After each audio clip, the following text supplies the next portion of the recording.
It's above the tree line at the casual route at Long's Peak. So when you start talking about, hey, I'm a parent or I'm an adult or I'm a member of the church, one of the things I have to do is encourage people.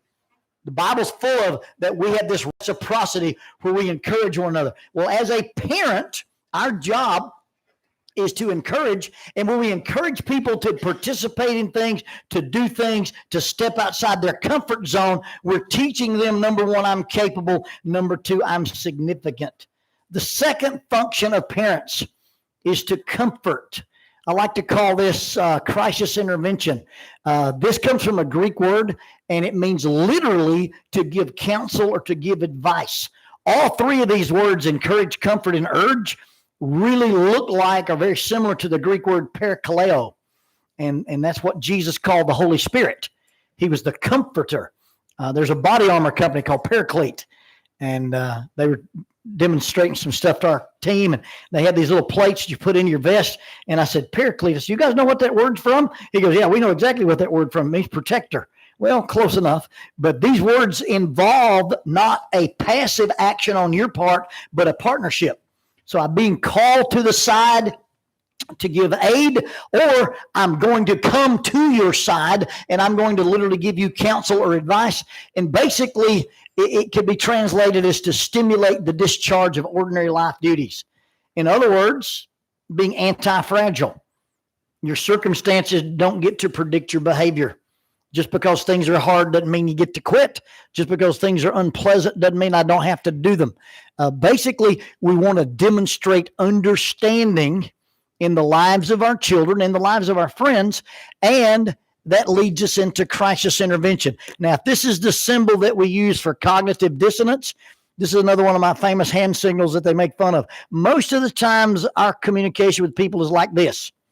Understand me. No, understand me. No, understand me. My job in communication is to turn it to where I stand beside you and let you know that I understand you.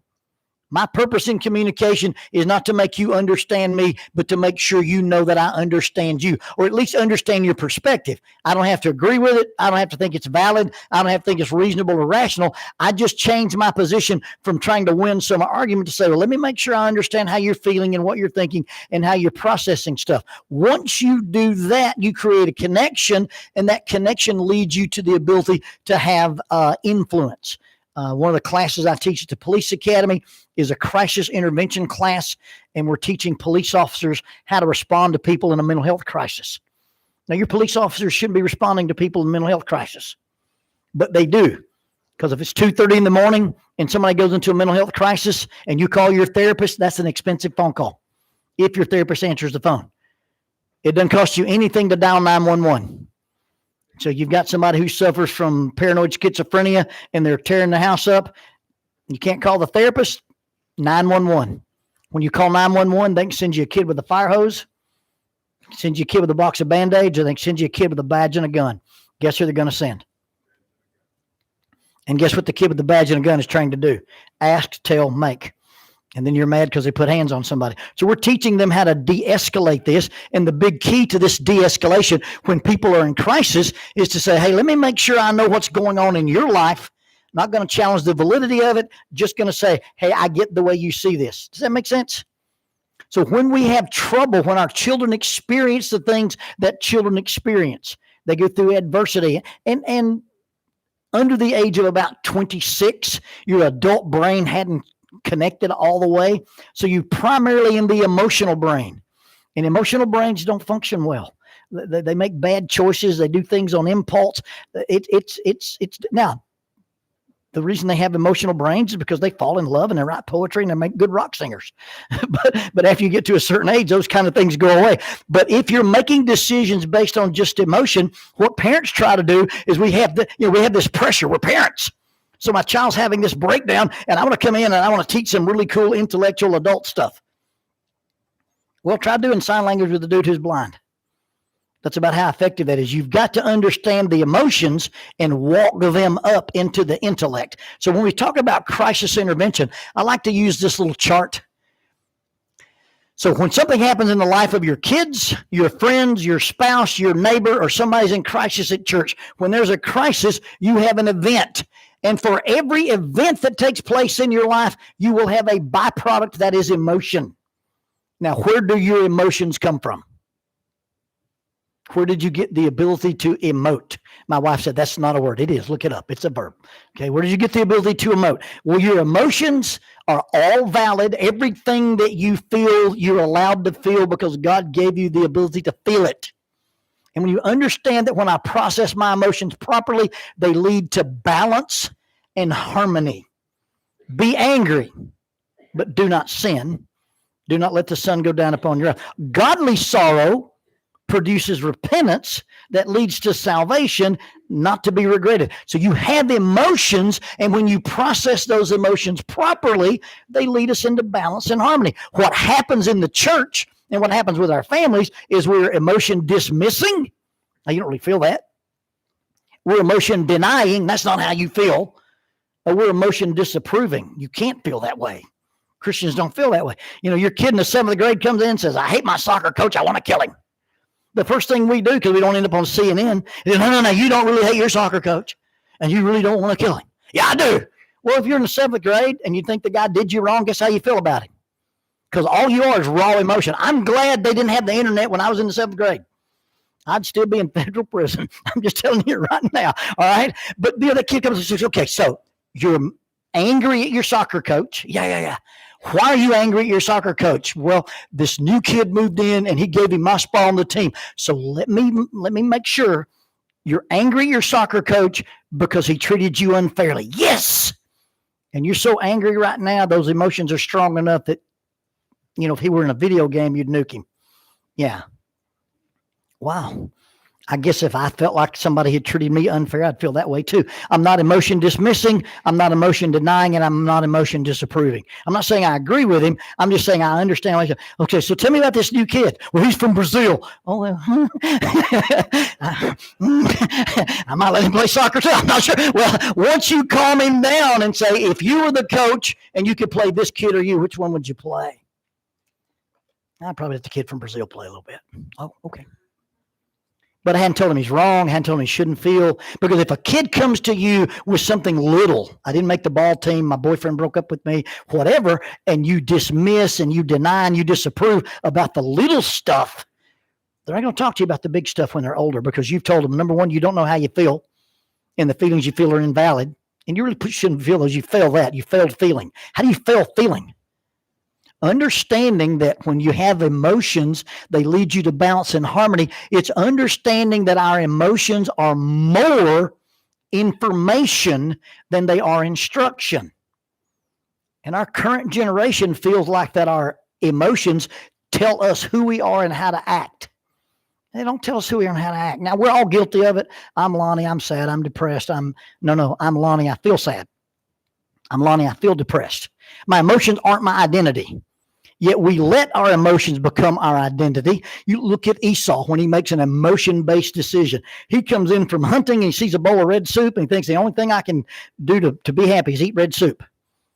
He goes from being hungry to, if I don't get the red soup, I'm going to die. I'm going to starve to death. If he will stop and do this, he'll see slaves, servants, sheep, goats, pomegranates. Abraham had an army of 300 men. If you've got an army, you've got groceries. I'm telling you right now, there's food in this camp. But Esau, in an emotional-based mindset, says that soup's the only thing that'll make me happy. And when a little girl in the 7th grade who's going with a boy, they can't go anywhere anyway, but they go together, and then one day they're suddenly not going where they didn't go. And she comes home and tells you, he's broken my heart because we quit not going places. You can be the adult and go, well, statistically, you'll be in 8 major relationships. Let's just mark one off. 60% of you will be engaged one time. That's one of those out of the way too. Or you can say, tell me how you feel. This boy breaking up with you, does it say more about him or more about you? Well, I must be ugly. He broke up with me. He must be stupid. He broke up with you. Sorry. I said the S word in church. But, you talk to this little girl about how she feels about what this boy did, rather than trying to tell her to just grow up and get over it. Emotion dismissing, emotion denying, emotion disapproving. It makes sense? So if you use your emotions wrongly, they lead to destruction, dysfunction, or distress. And so when somebody comes to me and they're in a highly charged emotional state, regardless if it's grief, regardless if it's depression, regardless if it's anxiety, I got to find out, is it leading you to something good or is it leading you to something bad? If it leads you to something bad, then the emotions aren't bad, but it's my response to the emotions that are bad. And that's how we emotion coach our children. Anger management is not being angry, gentlemen. Okay. If you've never been angry, you've never driven on the parkway. Okay. I'm just saying, you've never been to Madison. All right. Fear and courage is not the absence of fear. If you've never been afraid, you've not done very much. If you've never been afraid, you're not very smart. Courage is not the absence of fear. Courage is the ability to act appropriately when I feel fear. Anger management is not, I don't get angry. It's, do I let my anger control me or do I control my response to my anger? Anxiety has blown up in the last 10 years. If I go to a youth ministers conference and start talking about mental health to youth ministers, the number one thing they want to talk about is the anxiety levels in our youth group. So let's just talk about that a minute. If you have a panic attack, if you suffer from anxiety, when anxiety hits you, you have some physiological changes. You have a rapid increase in your heart rate.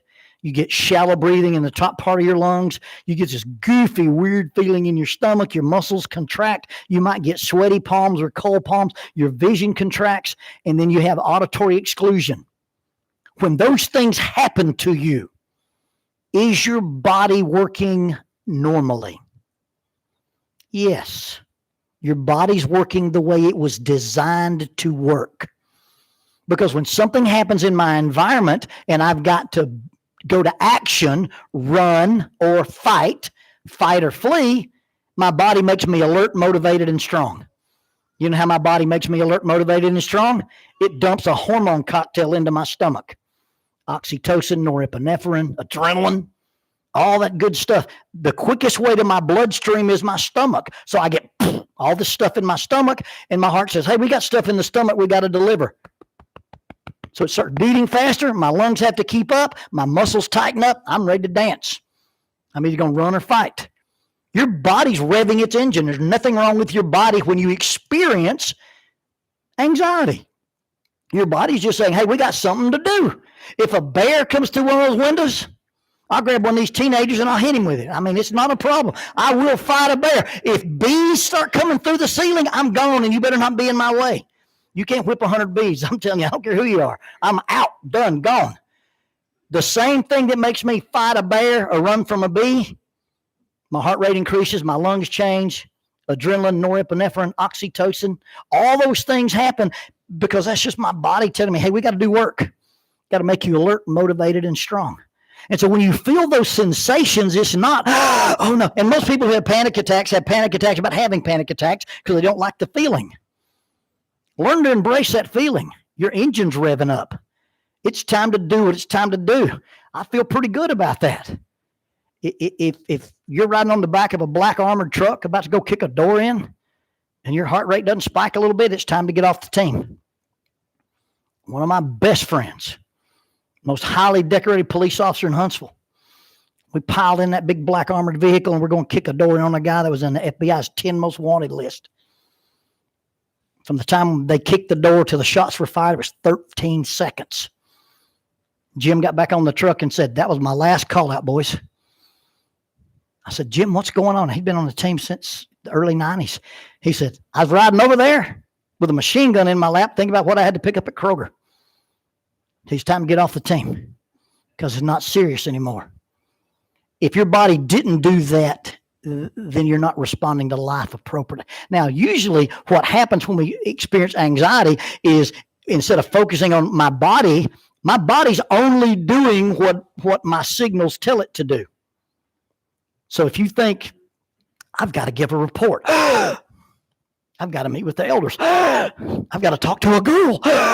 If your brain tells you it's dangerous, guess what your body's going to do about it?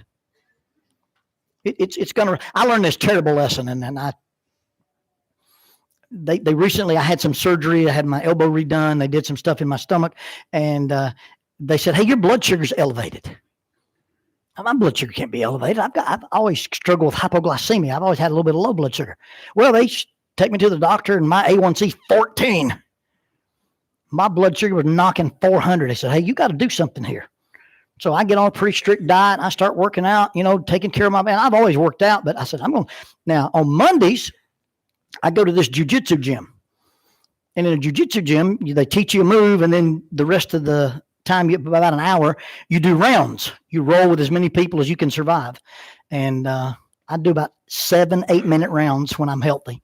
And that's a different gas tank. But I've got this plan. If I roll on a mat trying to not get strangled or my arms tapped out for 56 minutes, my blood sugar's got to go to the basement. And on the way home, I'll drink chocolate milk and eat Pop-Tarts. I declared Monday was chocolate milk Pop-Tart day. It was awesome. I was going to go to the gym and put everything I had, leave it all on the mat. On the way home, chocolate milk and Pop-Tart. I got off the mat, checked my blood sugar sensor. My blood sugar was 247. Normal is 70 to 100, fellas. I called the doctor. I said, "I've been lied to." I said, "I just wrestled for 56 minutes and my blood sugar." He goes, "Well, what you don't understand is when you wrestle like that, your body thinks you're in combat. And when your body thinks you're in combat, your liver secretes fat. Fat turns into glucose. It's glycogenesis." I said, "But I'm not fighting." I said, "I'm with friends. I'm doing a hobby." Your body doesn't know that.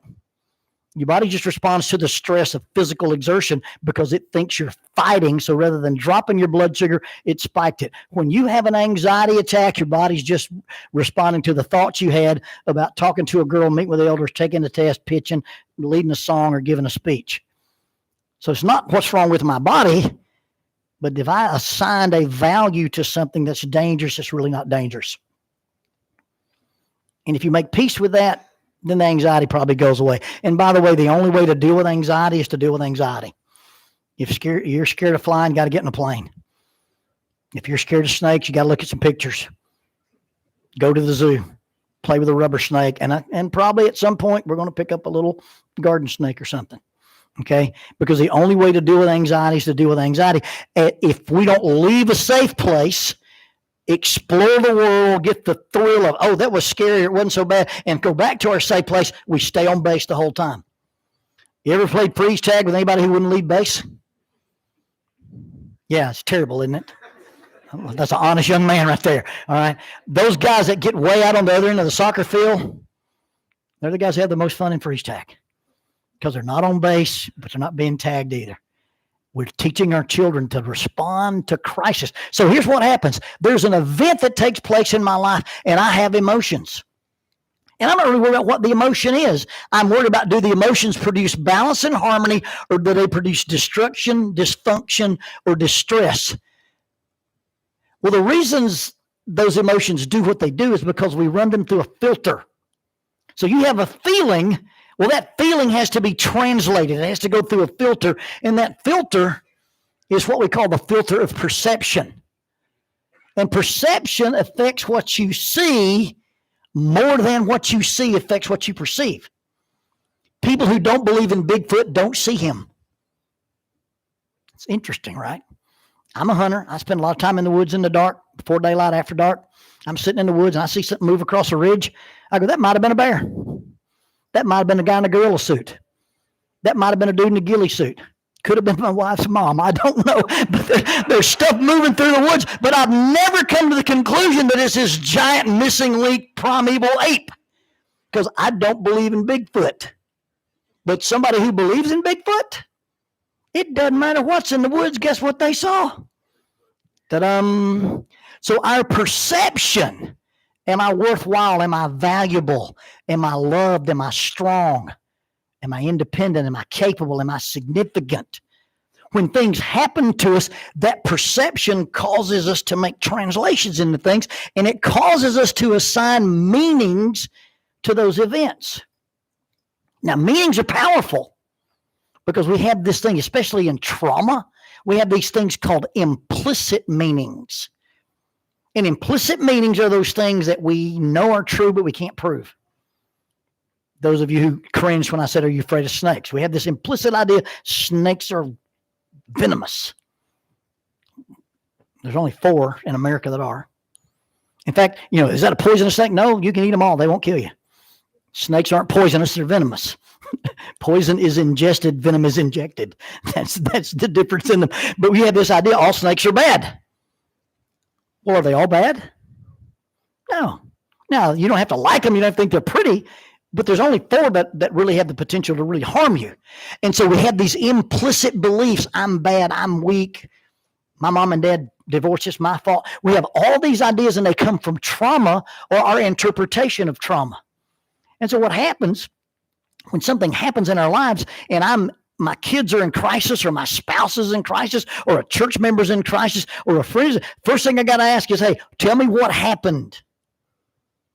And then once I find out what happens, I go, hey, tell me what this means to you. Now, at some point, that meaning is not valid, or that meaning is, if you have a valid meaning, you end up on this side of the chart. If you have an invalid meaning, you end up on the other side of the chart. Joseph's brothers sell him into slavery. Now, if you sell your brother and you go home for supper that night, you've got to have a story, right? Because everybody's sitting at the table. 1, 2, 3, 4, 5, 6, 7, 8, 9, 10, 11, 12, 11. Where's your brother? You know what they told him?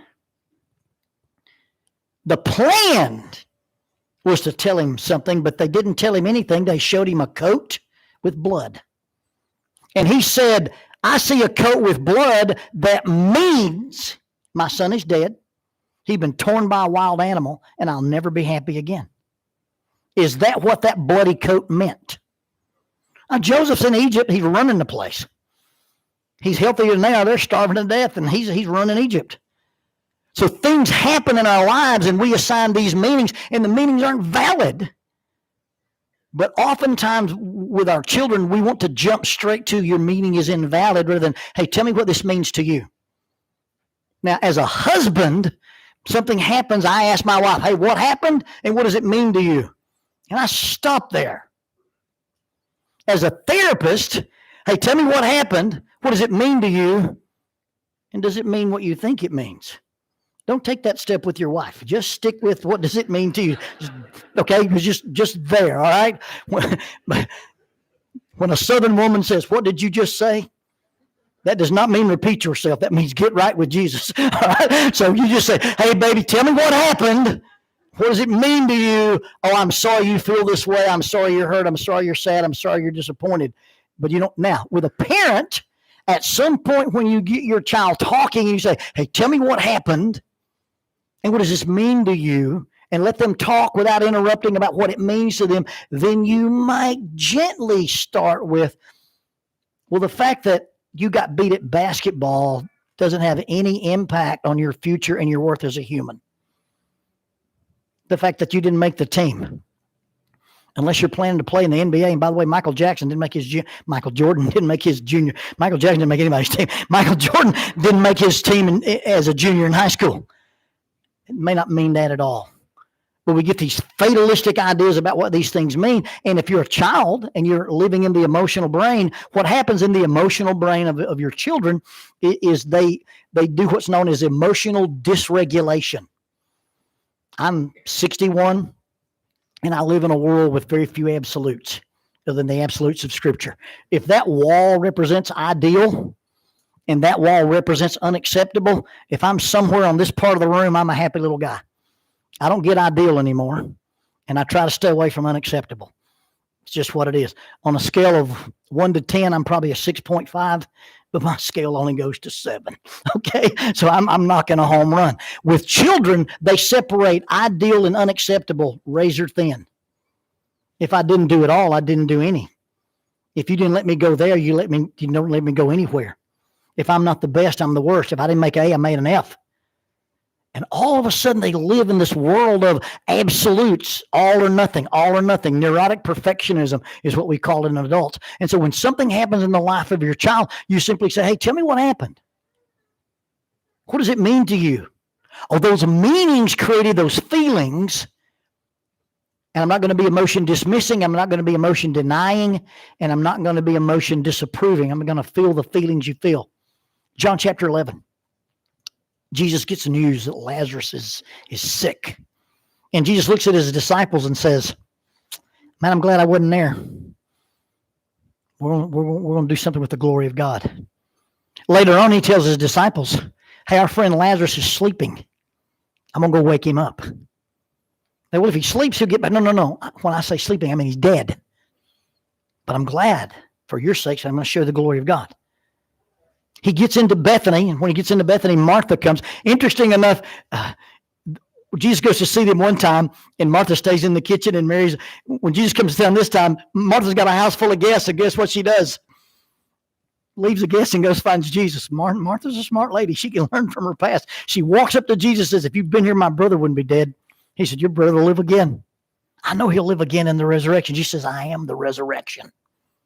4 or 5 times in John chapter 11, Jesus says, I know how this story ends.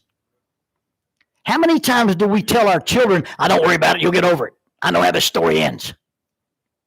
Jesus knows what's going to happen at this story. But in John 11:35, Jesus is standing in front of that tomb. He sees the people weeping. He groans in his spirit almost angrily. And John 11:35 says, Jesus wept. Now, if I know I'm going to go to Bethany, and I'm going to go, Lazarus, come forth, and the dead guy's going to walk out, why am I standing on the outside of this tomb crying? I'm just validating the sorrow of the people that are around me. I'm just letting you know I can weep with you. Hebrews 11, by the way, says that we do not have a high priest who cannot sympathize with our weaknesses, but was tempted in all points just as we are. One of the boldest, biggest moves God did in order to fix the relationship between him and humans is God went from, I'm holy and you're not, to I lived as a man. And I understand what you're going through. I understand what it is to be scared, betrayed, hurt, abused, picked on, treated with prejudice, hungry, tired, not have a house to live in. God experienced the world from our perspective in order to fix our relationship. Guess what you do in the relationship with your kids? You don't have to say they're reasonable. You don't have to say they're rational. You just let them know, hey, I get what it is to feel what you're feeling because you felt this didn't happen, this did happen, or this disappointed you. Hey, what happened? What does this mean to you? Oh, wow. If I saw it the way you saw it, I'd feel that way too. And then they feel heard, they feel understood, and they feel accepted. 70% of our communication with other humans about emotional issues feels unheard, misunderstood, and rejected. Talk to any kid in a difficult situation, and you'll say, my parents don't listen to me. They tell me what to do. And that's, as parents, we have that pressure. I got to tell you how to fix this. Sometimes they don't want it fixed. They just want it heard. They want to be understood, and they want to be accepted. Some things can't be fixed, but it's okay to sit and hurt with you. Job's friends, when they come to see him, sit on the ground for 7 days, don't say a word. Good job. And when they open their mouths, you get 41 chapters in the book of Job. Okay, if you'll just go and sit with people and say, hey, tell me what happened. Tell me what it means to you. That sounds awful. I'm sorry you're hurt. I'm sorry you're scared. Mark Golston, in his book, Just Listen, uses a thing he calls the empathy bomb. And the empathy bomb is, I bet you think nobody else understands how tired you are. I bet you think nobody understands how depressed you are. I bet you think nobody understands how scared you are. And as soon as you use the right word with your kids or your spouse or your friends, their countenance will say, you're right, I am scared. Get on the phone with a guy who's barricaded in a building. Hey, there are 15 SWAT cops out here. They have MPX rifles. They're suppressed, and there's 2 snipers. You should probably come out. Does that sound inviting? Hey, man, I bet you think nobody out there understands how scared you are. Yeah, I'm scared. There's 15 cops out there with MPX rifles and 2 snipers. Yeah, we're there to make sure nobody hurts you and you don't hurt anybody else. We're not here to hurt you. Just come outside. Because we understand what it is to be scared. We're scared too, by the way. We wouldn't have our guns if we didn't think you had one. Come talk to me about it. You know how many of those dudes walk out when they feel heard, understood, and accepted? Rather than the old way of, hey, we can do this the easy way or the hard way. It's amazing what happens when you simply say, hey, tell me what happened. What does it mean to you? And then you challenge, does it mean what you think it means? So our first two things we want parents want to be, we want to encourage, we want to comfort, and then the third thing we want to do as parents is we want to urge. And urge basically is from this Greek word maturo, and it means to charge, to train, or to motivate. This is where we talk about discipline a little bit. And we may do discipline part A and part B, depending on how well I manage the next 8 minutes. But when you talk about discipline, you're basically talking about to put stress in a relationship so that the result is growth. What happens is this fulfills the third perception. I'm capable, I'm significant, and I have the ability to influence what happens to me. Discipline is not punishment, and punishment is not discipline. Discipline should not really be punitive, and it should not be vindictive. When I put limits on you or I put consequences on you, and that's parent to child, friend to friend, adult to adult, son-in-law to in-laws, whatever. When I put limits on other people's behavior, it's not designed to change your behavior. If my limits are designed to change your behavior, I'm just manipulating you. My limits are designed to change my response to your behavior, not necessarily change your behavior. Because honestly, I can't make you do anything. All human behavior is reward motivated. And when my behavior costs me more than it costs you, I'll change my behavior. So I just quit rewarding the behavior with my responses. I can't change your behavior, but I can change my response to your behavior. And that allows us to be good disciplinarians. Really, really quick, look at Hebrews chapter 12. In Hebrews chapter 12, the writer's going to talk about discipline. And really, the interesting thing is that he says, I want you to understand, and the whole thing is from the end of Hebrews 11 all the way into 12. He's talking about people who had bad circumstances. The first part of Hebrews 11 is these guys who did great, wonderful, had superhero Marvel comic book endings. You get to the last part of Hebrews 11, and it's people who died, were tortured, lived in caves. And he says, these people died having the same faith. The point he's making is your faith will not change your circumstances. Just because you have faith, you're still going to get a positive diagnosis. Your house can get hit by a tornado. Your car can wreck. You can get cancer. The baby can die. That has no bearing on your faith. Your faith doesn't affect your circumstances, but don't let your circumstances affect your faith. And so what he's talking about here, he says, when you suffer, and to understand God's power, and I'm not using providence from or sovereignty from the standpoint of a Calvinist, but to understand the sovereignty of God, how powerful is God? Well, this is how powerful God is. God takes things he did not will and takes things he did not initiate and then makes them serve him. He didn't do it to you to have a surprise ending. It happened because you live in a world that's fallen to sin, controlled by physics. It happened to you because somebody else made a bad choice. Evil crossed your path, and sometimes things happen to me because I'm dumb.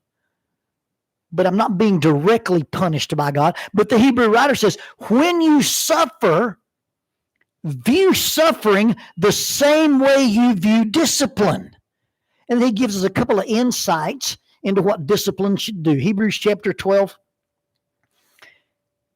verse 7. If you endure chastening, suffering, discipline, if you endure chastening, God deals with you with sons. For what son is there whom a father does not discipline? But if you are without chastening, of which you've all become partakers, then you are illegitimate and not sons. He said, first of all, the reason your dad disciplines you because he loves you.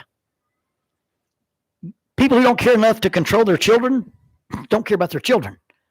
God, because he considers you as legitimate children, you're not stepchildren, you're not grandchildren, you're children of God. God allows you to suffer these things so that you'll grow. The intentional adversity. God's not doing it But when it happens, you can view it as a process. You take a piece of raw steel and you turn it into a knife. You do that with heat and pressure. Romans chapter 5. Tribulation produces perseverance. Perseverance produces character. Character produces hope. God does not control the initial part of the process, but God controls that process. That when we encounter anything that's difficult, the Hebrew writer says when you run into these difficult things, just think about how it worked with your dad. Your dad gave you bad circumstances, so you learned to take the trash out when he told you. Dad gave you bad circumstances because he said, hey, bring the car home at this time. And so he did that not because he didn't love you, because he does love you. And everything that we encounter that's difficult makes us better and stronger people. Point number 2. Verse 9, furthermore, we have all had human fathers who corrected us, and we paid them respect. Shall we not much more be readily in subjection to the Father of spirits and live? He says, the byproduct of discipline is respect. Hey, when Dad says this and nothing happens, then Dad's a joke. But when Dad says this and something does happen, Dad knows what he's talking about. This really doesn't teach you that if you do something God told you not to do, God all of a sudden reaches down here and gives you this consequence. That consequence already exists. It's already there. He didn't create the consequence for you. He's trying to keep you away from the consequence. Beware of the dog. When you cross the fence, a dog doesn't materialize. The dog lived there a long time. And if you get in the fence, the dog runs the show. God says there's some things you do with your sexuality. There's some things you do with your temperance. There's something you do with your attitude. There's some things you do with your temper. And if you cross this line, there's a big dog in there waiting to bite you. I didn't put the dog there for you. The dog's just there. But if you go there, you get bit. When you stay outside the fence, hey, God knows what he's talking about. When you get inside the fence, God knows what he's talking about. Don't touch that oven. It's hot. I don't believe you. When we do discipline with our kids, the byproduct is, number 1, we love them. And number 2, they'll learn to respect us. Not because we're creating these those punitive things exist. I'm trying to keep you out of them. And God said, if you do it my way, you avoid that. If you don't, then you, but when it happens, I can't look and go, well, God hates me and God's punished me. No, God tried to rescue you from the fence the first time and you didn't listen. So God knows what he's talking about. The third byproduct of discipline. Verse 10, for they indeed for a few days chastened us as seemed best to them, but he for our profit, that we may be partakers in his holiness. Not only is God trying to keep us from the consequence, but if we do it his way, we leave the fence and we move way over here into his holiness. Now, your human parents, sometimes they discipline you as seemed best to them. They know what else to do with you. But every time God does it, every time God allows us to do it, it moves us from the consequence to participate in his holiness. Everything God's ever asked you to do is good for you. Everything God's ever told you not to do is bad for you. When I start making rules at my house for my children, do they make God happy? Do they please me? Those are the rules at my house. As a young minister, you live in a glass house. I quit trying to raise my daughter based on my perception of the expectations of the church. God, what her mom wanted and what I wanted, those are the rules we had at our house. And you need to do that with your children and quit raising them based on your perception of the expectations of the church. You're doing a whole comparison thing. God says what he says and asks us to live like we live, to avoid the consequences, but to participate in his holiness. Are we doing rules and regulations to make our children better or just to make us feel better? You'll have to struggle that out. And then the last thing he's going to say about discipline, verse 11, now no chastening seems to be joyful for the present, but painful. Well, duh, I figured that out. It's kind of funny how, when you translate something from one language to the other. Remember in the book of Judges, and she drove a tent stake through his temple, and so he died. I got that part. I knew what was coming. You didn't have to add that in the Hebrew translation. Well, when you discipline these kids, it's not pleasant. It's harassing. It's painful. They throw fits. They go to their room. They listen to their music. They tell you, you're ruining my life. It's difficult to do. But most things that are worth doing are difficult or they wouldn't be worth doing. Now, no discipline seems to be pleasant for the present, but painful. Nevertheless, afterward, it yields the peaceable fruit of righteousness to those who have been trained by it. And training simply means that I, at some point, can do things without reward and do things without punishment. I just do it because it's a natural part of who I am. And that's what parenting is. It's raising spiritually self-reliant children means we put in some. Now, you're a good parent or a bad parent, not based on what your kids do, but based on how you respond to what your kids do. Because as they leave safety and go toward independence, they're going to do some stuff they shouldn't do. Well, you didn't fail as a parent because your kid did something they shouldn't do. You fail as a parent when you don't respond to what they shouldn't do properly. But at some point, you start working that in, and then it's not about the consequence, and it's not about the reward. It becomes part of my character, part of my nature. Nevertheless, it yields a peaceable fruit of righteousness by those who have been trained by it. And the training comes with doing the right thing when you're not there. That means in high school. That means on a date. That means in a parked car. That means in college. That means when they move away and they marry somebody and they build their own house. They have the ability to make the right choices without us influence, because our influence has already been installed. So as a parent, your job is to encourage, it's to comfort, and it's to urge. And the purpose of all that you should walk worthy of God who calls you into his own kingdom and glory, that you live good life for God who calls you to his glorious kingdom, that you may live in a way that honors God. Spiritual self-reliance is not about being all American or all A's. Spiritual self-reliance is not about being rich and famous. Spiritual self-reliance has little to do with your academic, your athletic ability. Spiritual self-reliance is when you get out here on your own as an adult and you live a life. Does that life honor God? Do you live a life that's consistent with being called a child of God? Do you live in a way that you live such lives for God? If we raise our children and they don't honor God with their lives, then they've either failed to obey us or we fail them. Those are the only two possibilities. Tonight, we're going to talk a little bit about all the significant 7, the 3 perceptions and the 4 skills. We'll talk a little bit about emotional intelligence. I want to spend a little time in Deuteronomy 6 and Luke 2, and then our seminar will be yours. Thank you for your patience. I've gone over both times. I apologize for that. I normally do this in 6 sessions, and we're just running through in 3. But thank you for being here. I'm going to say a prayer, and we'll be dismissed. Father, we thank you for being our Father.